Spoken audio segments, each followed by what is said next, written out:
Research and Advocacy Manager at JFJ. Now, it's a good morning or good afternoon, rather, for us in a festive mood, I would say.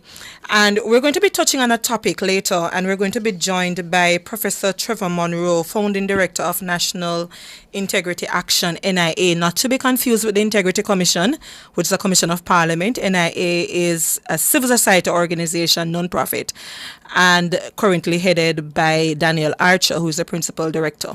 So I just wanted to set that because I think many people tend to confuse NIA with Integrity Commission. So for those who are listening in, we're going to be joined by Professor Monroe, and we're going to be looking at the Integrity Commission, where we are, but also debunking some of the myths and the misconceptions that people tend to have about the IC. But I think more substantively and substantially, we're going to be delving into some of the recommendations that were made by NIA, JFJ, and us making some calls for Parliament to act swiftly on some of those matters. Yeah? Yeah. No, I think, Jade, the week that was, so yesterday, I think we can say that we welcome the presidential pardon that was given by outgoing President Biden. And I think going forward, we'll have to say President Trump because today is the inaugural event. But on his last day, President Joe Biden, issued an executive order that would pardon our first national hero, Marcus Mosiah Garvey, of trumped-up charges regarding the mail fraud several decades ago. And it's not the outcome that Garveyites wanted. And I think we can say while we welcome the pardon as another step, a lot of us are calling for full exoneration. And I know there may be some difference of opinion on this matter, whether this is the end of the road. But I think the calls that continue to say that perhaps we would have to go through some judicial proceedings that will see our beloved national hero fully being exonerated is something that we need to really support the government of Jamaica on. And I heard this morning on Nationwide an interview between Minister Olivia Babsy-Grange and Stephen Golding, saying that what could also happen is a resolution that is passed in the House, in Congress. Either way, I think the exoneration is something that we should continue to push for. Because I think when you look, even among us as youngsters, when we were being taught civics in school, I can tell you, it wasn't until I got to the University of the West Indies and I was taught by Rupert Lewis, who really opened our minds as to the legacy of Marcus Garvey. And I don't think you should get to upper school, high school, before you start learning the teachings of Marcus Garvey. In fact, for those children who attend Heidel, I know Stephen Golden, he has been there and he has the Marcus Garvey alphabet sung and the teachings and the words so that you're so enlightened and have a strong sense of black identity. And I think that legacy ought to be taught to our children as young as basic school. The words of Marcus Garvey, black nationalism, black pride, that is his legacy. And we support again the full exoneration being called for. But I think we have to start within our own country. While we demand, I think we have to let our youngsters know that, listen, Marcus Garvey never get convicted for no mail fraud because he was guilty. Mm-hmm. It was because of his words and how people perceived him as a threat because he stood for something why he was wrongfully convicted. And I think that is what we need to push as a people. That while we welcome it, I think we have to start within. And I'm proud to say, Jade, I grew up in St. Anne's Bay, down the road, Gully Road, from where Marcus Garvey was born. Mm-hmm. So I take his word and his legacy very seriously. Mm-hmm. And, you try to live by them and have a strong sense of self and who you are as a black person. Yeah? Yep. So that is the week that was. We have quite a bit of things that we need to touch on. Otherwise, though, comments made by the Commissioner of Police, Dr. Kevin Blake, the increasing and rising numbers that we see. We have several other matters But let's pause and go to your updates, and then our interview with Professor Monroe. Okay, sure. So we have our usual or did you know and our trivia question. And as we said at the beginning of the show, we're going to be discussing the Integrity Commission and some of the provisions in the legislation, some of our recommendations. And one of those provisions makes up our Did You Know for today. And that is from the section on the Integrity Commission that speaks to making complaints. So that's section 37. And it states that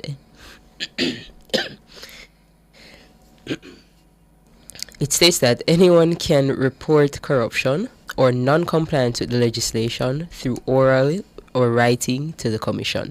And that means that you write down your thing, you're calling, you can make a complaint as it relates to any act of corruption or any other provision that is in the legislation that you think has been breached. And keep in mind, if you make a false complaint, that can be a legal issue. However, if you make a complaint in good faith, even if it ends up being incorrect, you will not be able to have legal action taken against you.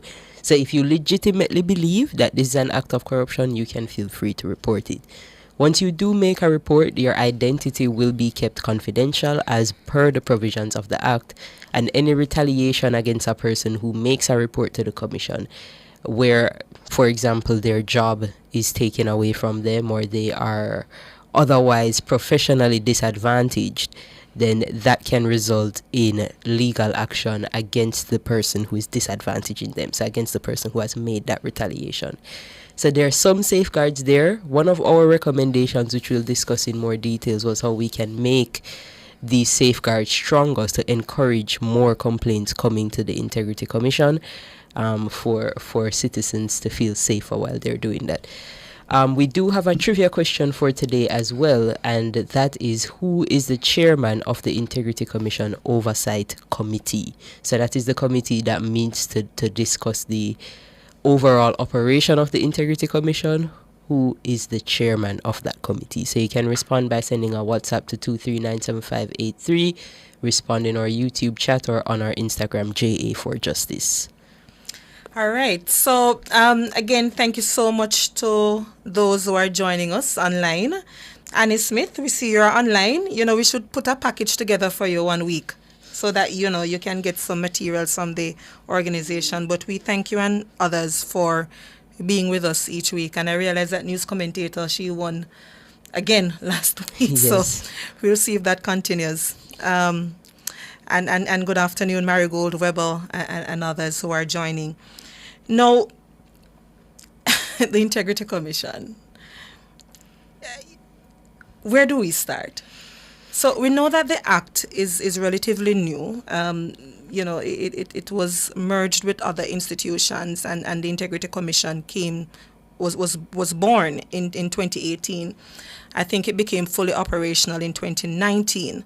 And since then, we've seen several public attacks against the Integrity Commission, unfounded public attacks, in my humble opinion, unfortunately from parliamentarians. And as a result, we then see the public joining in some of those calls from one political side, and then the other political side is making some comments, and it's almost as if the Integrity Commission has been brought into this partisan fight over who is more corrupt or who has integrity over the others. But having said that, beyond those public attacks, I think it's worth noting that the Joint Select Committee reviewing the Integrity Commission Act, it should have met last week after a 5-month hiatus. Mm-hmm. I'm making some checks now whether or not that scheduled meeting of last Thursday of the Joint Select Committee was actually held, because that committee is reviewing the Integrity Commission Act, and I think it is important that we know what work is being done on the Joint Select Committee, where they stand with some of the proposals.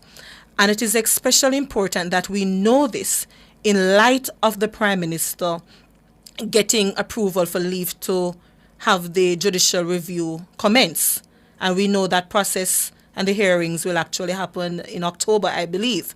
So in light of what the Prime Minister exercising his right to do, but especially because of the declarations being sought to have the Integrity Commission Act completely struck down and some provisions from the Corruption Prevention Act, I think it's important to know where the Joint Select Committee stands on some of the proposal. All right, so that is it for me, Jade, as an opener. Yes. Where do you stand before we go to Prof? Well, I am at the place where I similarly would want to see what the recommendations from the committee are. As you know, we made several recommendations.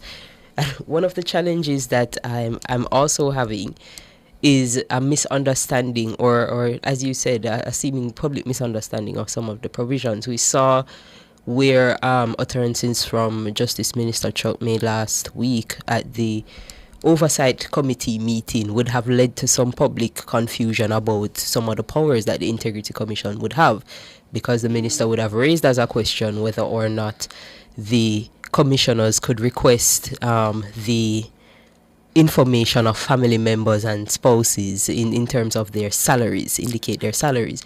And he also indicated at that time that he advised the concerned member to inform the commission that they were not in a position to divulge that information. They were not prepared to divulge that information.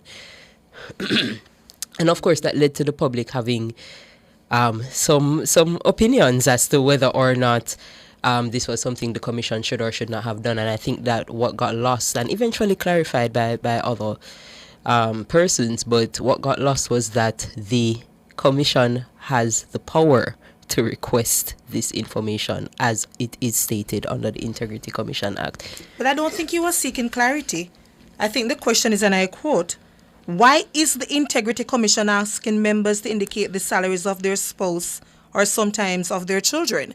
I don't think that is clarity being sought. I think it's almost the minister chastising the Integrity Commission for even asking for those things in the first place, notwithstanding the reality and the fact that is the Minister of Justice who piloted this bill into it becoming the act that we're now governed by. And that is a challenge I'm having. And when the minister said, I don't know, and I quote, I don't know if this is something that is appropriate, because I've advised the relevant members, let them know your spouse is not prepared to divulge their salary. I don't know if the good minister was speaking in that capacity as a cabinet member with responsibility for justice, or whether or not when he issued such an advice, he was speaking as a private attorney.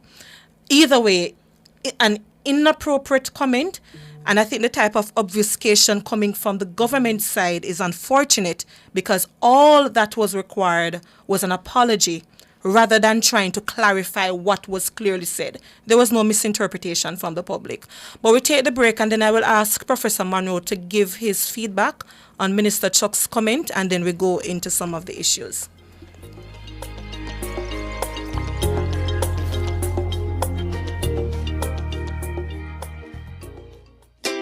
Come to Marshall's Pharmacy today for your free medication management consultation. Let us guide you in taking care of what matters most, the health of you and your family. Shop now for gifts, personal care, household and stationery items, plus print services powered by Print Corner. Follow us on Instagram at Marshall's Pharmacy. Call or WhatsApp us at 876-491-7841. We are open late every day to serve you.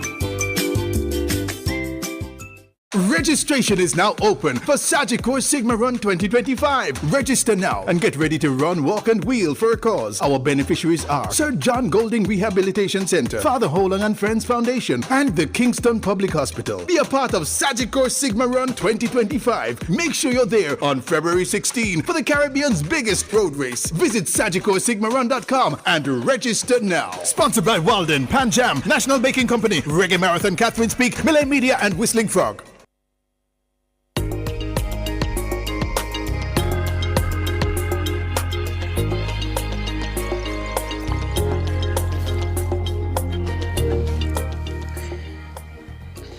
Welcome back to Let's Start Justice. We're now joined by Professor Trevor Monroe, Founding Director of National Integrity Action. Good afternoon, Prof. Prof. Monroe? Prof, can you Saying unmute? good afternoon. Good afternoon, Michael. Good to be with you and with your listeners. Yes, thank you so much. And I'm here with Jade Williams as well. Hi, Jade. Good to Hi, see you. Prof. Prof, is Minister Chuck's comment, let's start there. Is it just an issue of misinterpretation or different interpretation? You know, where we all heard the comments. Is it much ado about nothing, that's the saying? What is Not it? at all. I mean, my friend and colleague, Rhodes Scholar, Delroy Chuck, is a person who understands the English language very well. And what he stated doesn't need any interpretation. He asked a question, and I quote, "Why is the Integrity Commission asking members of Parliament to indicate the salaries of their spouses and sometimes their children?" End of quote. The reason is clear. It's a requirement of the law, Sections 39 and Section 40 of the Integrity Commission Act, which Delroy piloted, and which, as you quite rightly pointed out, was celebrated at the time by Prime Minister Holness, who, let us remind ourselves of what he reminded us at the time in relation to this issue of corruption. Here I quote from his presentation at the time when the act was being debated and subsequently passed. "We are acutely aware that corruption has direct links to organized crime, terrorism, and money laundering. This is therefore a serious threat to stability and security. Our national security policy emphasizes the link between crime and corruption. It identifies it as a clear and present danger to our country." End of quote. Prime Minister Holness, in celebrating the passage of the Corruption Prevention Act in the debate in 2017, it took effect in 2018. So we're talking about a fundamental piece of legislation which was in the making for many years, and both sides discussed and agreed on the provisions. In fact, our Prime Minister indicated that his view was that the act needed to be stronger than it was at the time. And one of the ways he felt it should be stronger, and here I quote again, "Mr. Speaker, as we are all aware, I advanced the concept of full and complete disclosure. At this time, the legislation limits this to the Prime Minister and the Leader of the Opposition." And let me insert, he's talking about the statutory declaration. Yes, that must Continuing be to, published in the papers. exactly. Yes. Continuing to quotation from our Prime Minister.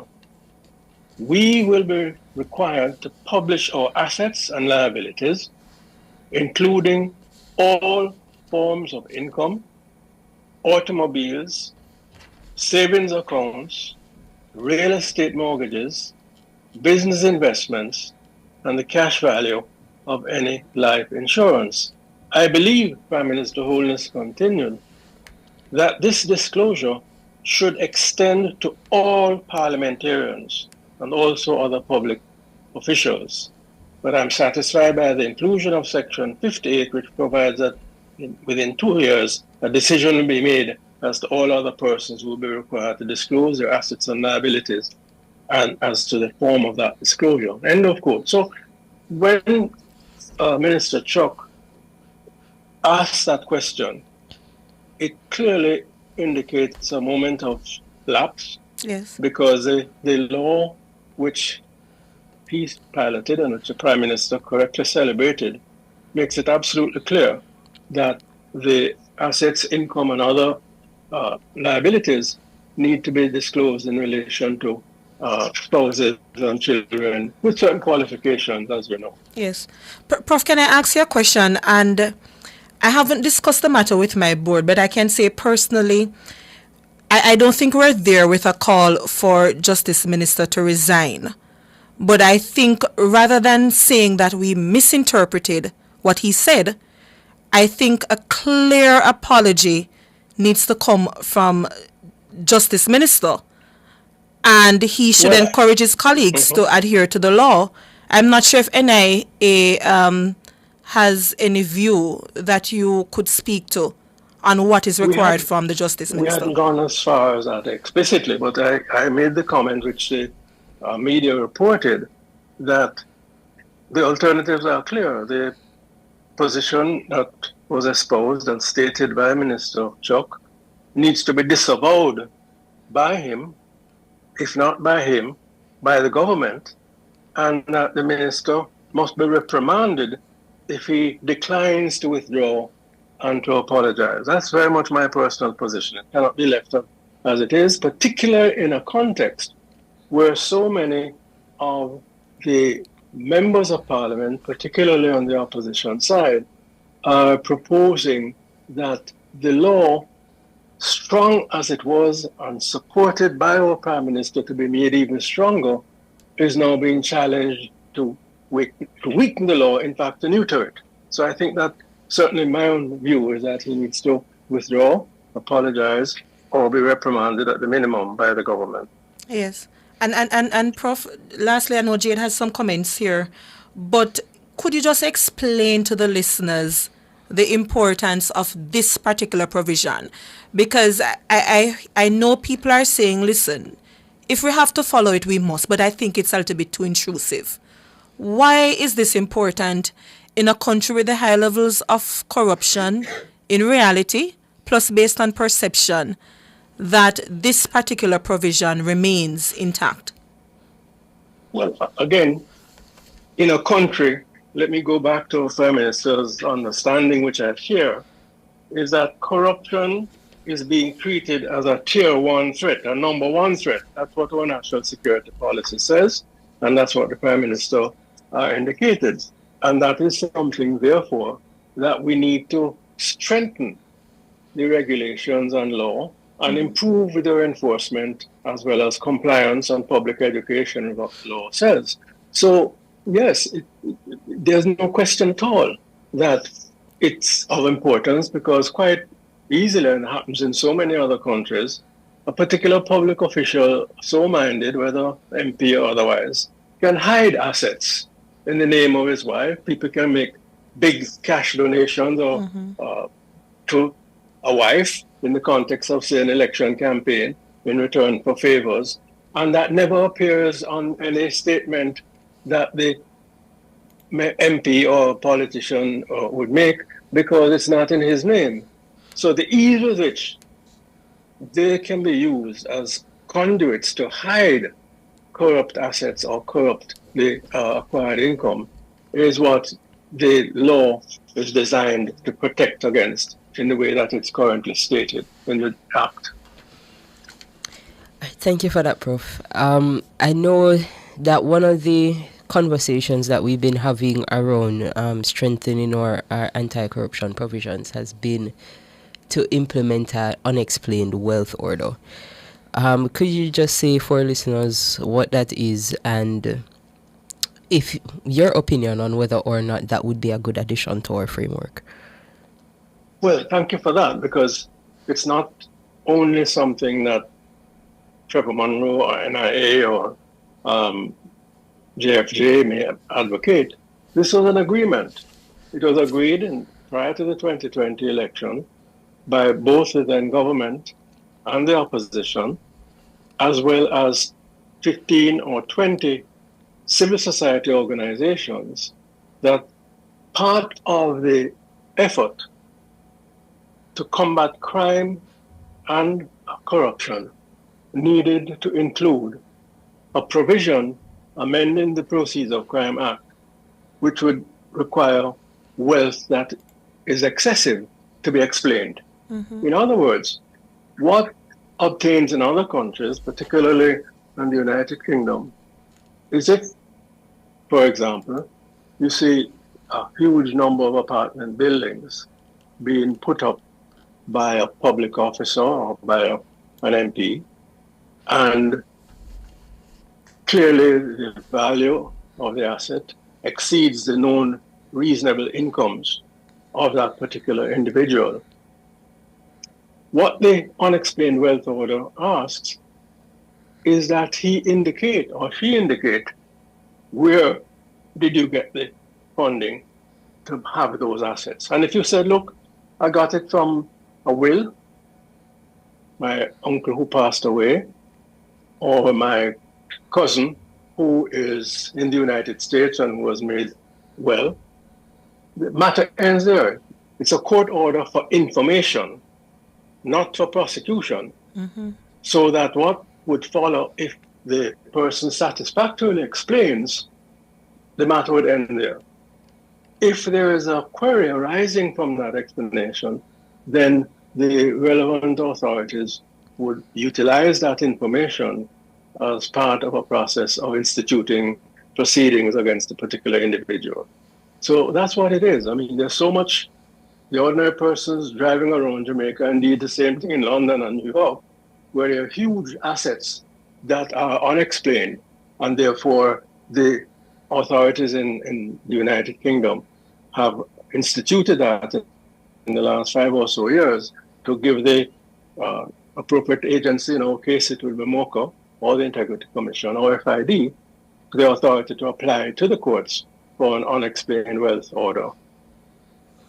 And the person would have to respond to provide the necessary information explaining how they came by those assets. If the explanation is adequate, the matter ends there. If it is not, then it may be followed up with either civil or criminal proceedings. Yes. And closely tied to that, Prof, is the call that we've all made about, anti-bribery provisions being a little bit stronger in legislation, so there is no anti-bribery act similar to what obtains in the United Kingdom. We have a minute, but could you explain to the listeners what that means before we take the break? Well, quickly, our legislation relevant to bribery applies to public officers, nothing related to private citizens, the private sector, or otherwise. And that is a huge gap, and it needs to be filled by the appropriate draft legislation, which will then be discussed and passed through Parliament once there's a sufficient consensus on it. So that's a gap that needs to be filled. And again, this was one of the proposals in the consensus of 2020, which, like the unexplained wealth order, remains to be followed up on. In fact, in the case of the UWO, this is particularly outrageous because the Governor General, in setting out the legislation program for 2023-2024, yes, in fact stated in his throne speech in February 2023, 2 years ago, that the unexplained wealth order would be part of what the government would be doing during the course of the year. We've heard nothing since in that direction. And another legislative year ends on February 11, I believe. Which is why your program is so timely, yes, because this discussion, if the authorities are alert enough, should help them to clarify what are some of the proposals that they would wish to put into the GG's throne speech, which is due in another month or 6 weeks from now. Yes. Let's take the break, Prof, and then we pick up with some things around gag clause and so on.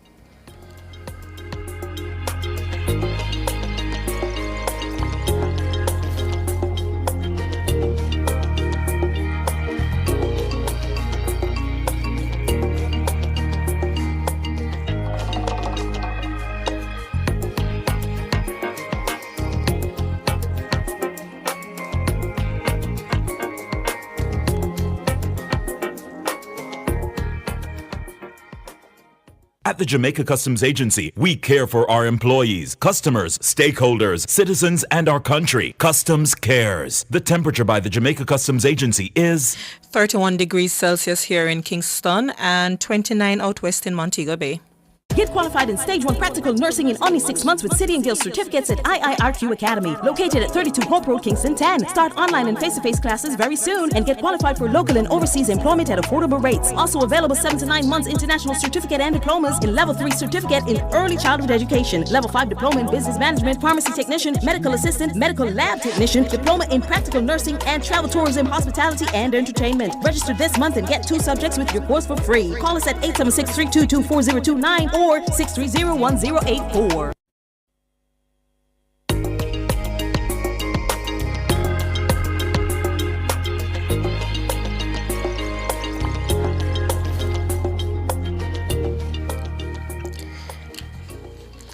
Welcome back to Let's Start Justice. We're having a discussion with Professor Trevor Monroe, and it's about the Integrity Commission. And to remind the listeners of a few things, we know that for a few years now, I don't remember the exact date, Prof can advise, but we know that the Joint Select Committee was established to review the Integrity Commission Act, closely followed by the Protected Disclosure Act, which is the whistleblower law in Jamaica. 5 years have 5 months, have passed since the Joint Select Committee met, and I'm actually told reliably so that the Joint Select Committee did not meet last week as was scheduled, just the Oversight Committee of Parliament.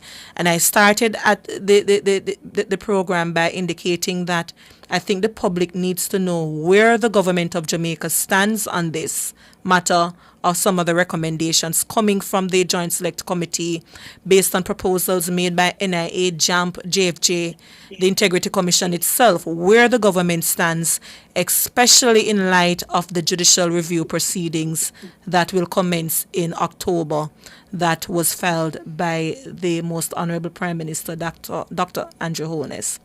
Prof, can you remind us, when did the Joint Select Committee, when was it established?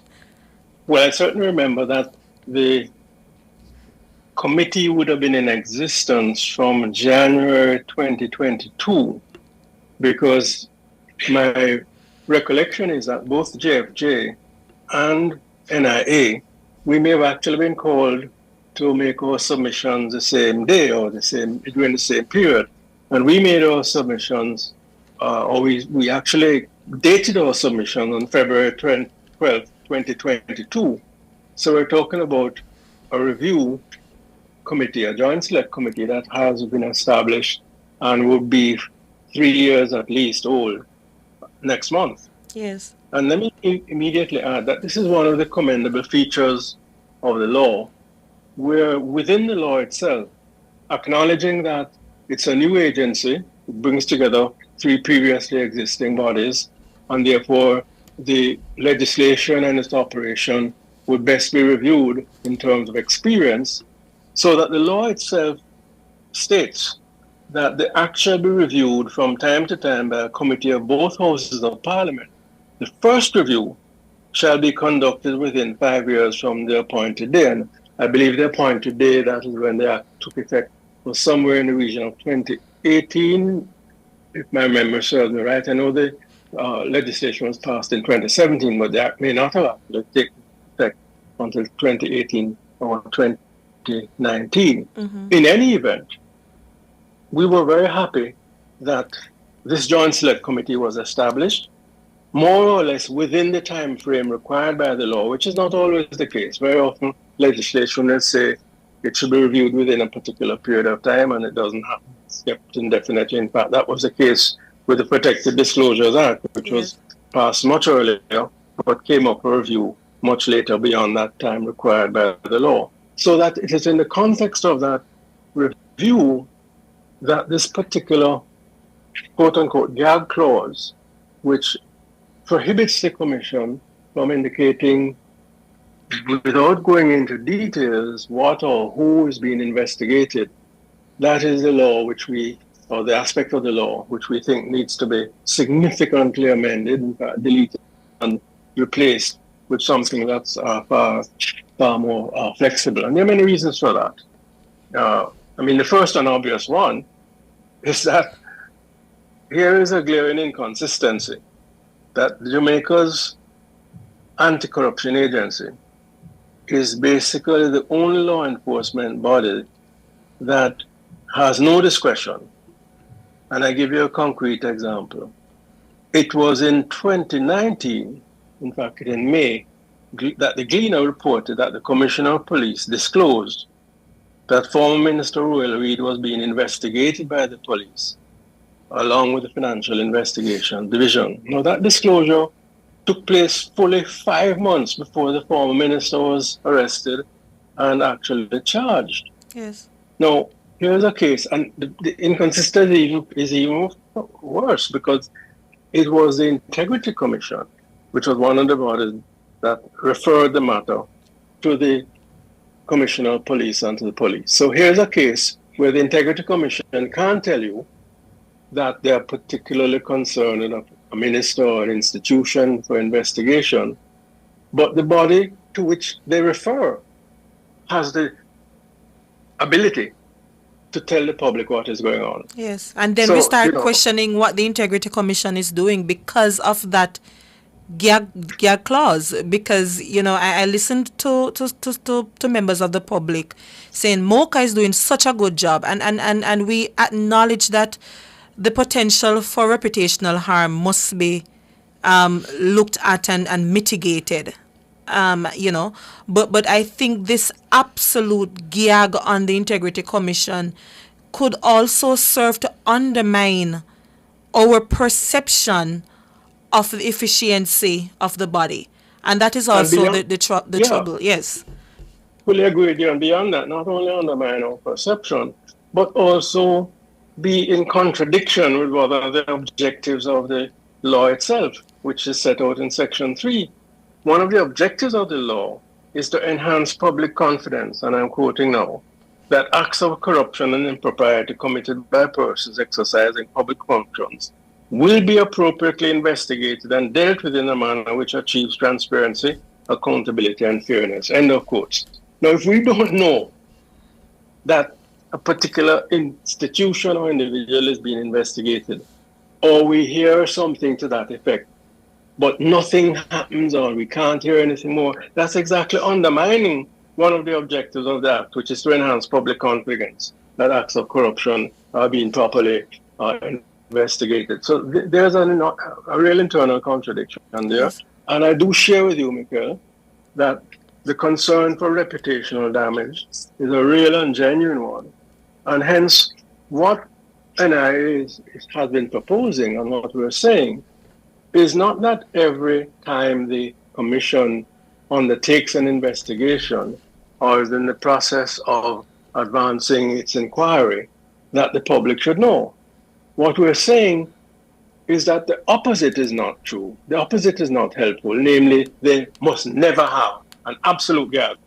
And as far as we are aware, that absolute gag on our Integrity Commission does not exist in any of the other case studies that we have examined. What does exist in the UK, in New Zealand, in other jurisdictions, is that the particular institution, equivalent of our Integrity Commission, has a discretion. But that discretion is not left at large. That the law itself sets out the criteria on the basis of which the Commission can exercise its discretion to indicate that an investigation is underway or it is not. Yes. In the case of the New Zealand Serious Fraud Office, the equivalent of our Integrity Commission, there are 5 or so criteria set out. 1, is it in the public interest? 2, reputational damage or harm to individuals or businesses. 3, the level of detail required to ensure high levels of accuracy in reporting. That's the media and also the public. Other information which is in the public arena. And of course, investigation into the relevant matter by other organizations. So all I see, if the law were amended in the way that we are proposing, and I think JFJ as well, it would not be saying, set everything you're doing regardless of how it hits or what damage it causes. No, it would be saying, please use your discretion. And persons on the commissioners are well suited so to do, given the criteria for their selection. Use your discretion in determining whether the public interest in this matter overrides any reputational damage, and so indicate your investigation in a manner to limit the latter. Yes. And Jade, I know you had written about, I believe, Section 56. Can you speak to that one with Prof? Remind us. That's the confidentiality clause. I recall what the Office of the Contractor General could have done with the publishing of contracts and award. But Section 56, yes, that one. I'm speaking from memory, but the head sometimes is not as sharp as I would want it to be, Prof. That applies to so many of us, including myself. Yes. No, that's there, because up until, under the Contractor General, when that office and that law existed, it's now subsumed in the Integrity Commission Act. And until recently, after the Integrity Commission Act was operationalized, up until recently, the public would have the facility on a quarterly basis to see which entity, who was getting which contract to perform what function during what time period. So we'd have a sense of where contracts are being awarded to be transparently done and disclosed, not by any means implying that it was improper, but we would have some sense of how public funds are being utilized in respect of contracts being awarded. That has ceased because of the interpretation being given to Section 56, and I think that an amendment needs to be made to resume the disclosure of the award of public contracts in cases where it is necessary so to do, as has been the case up until the last year or two. Yes.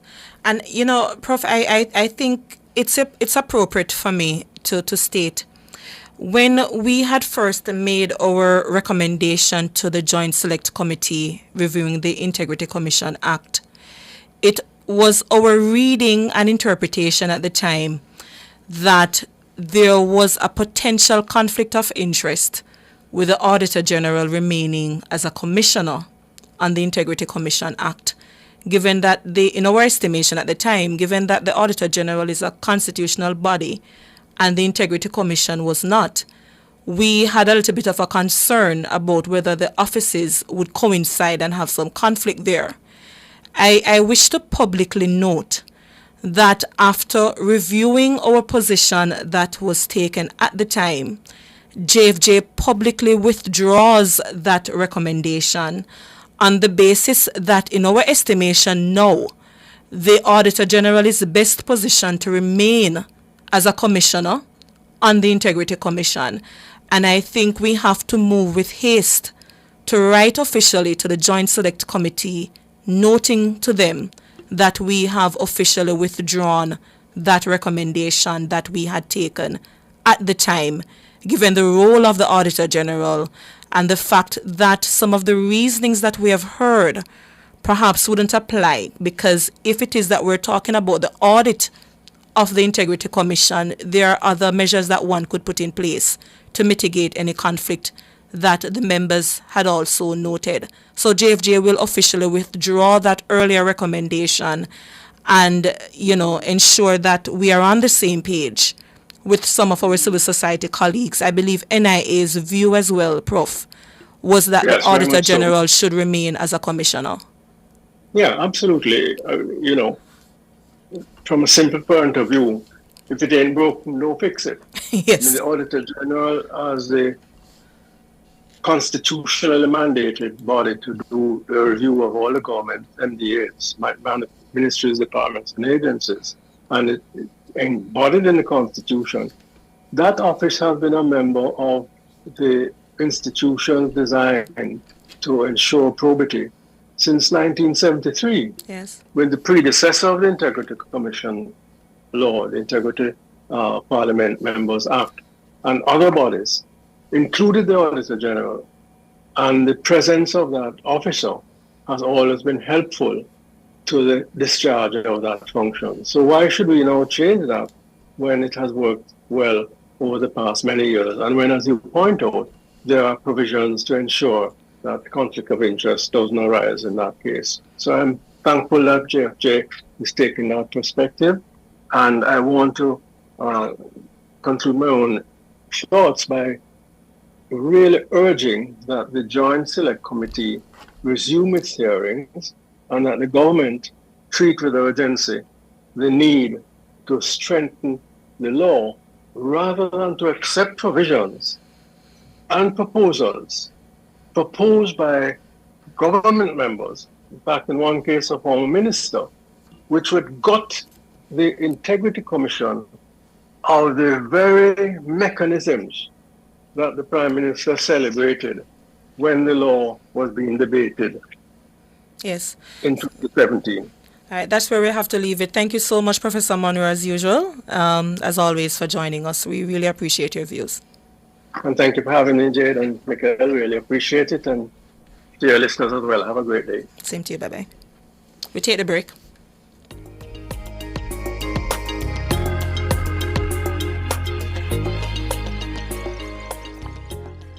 For over 30 years, Chris and Charles has been financing your goals, dreams, creating your great moments. Celebrate the occasion with us. Borrow $1 million, pay less than $25,000 monthly, and get 30% off your processing fees. No guarantor needed. Call 876-920-4189 or WhatsApp 876-838-9028. Conditions apply. When you think loans, think Chris and Charles. Tune in to Nationwide at 5 from 6 p.m. to 8 p.m. as we broadcast live from the Regional Investments and Capital Markets Conference at the Jamaica Pegasus, Thursday, January 23. Join us and hear top experts discuss key trends, share ideas, and create strategies for growth in the region.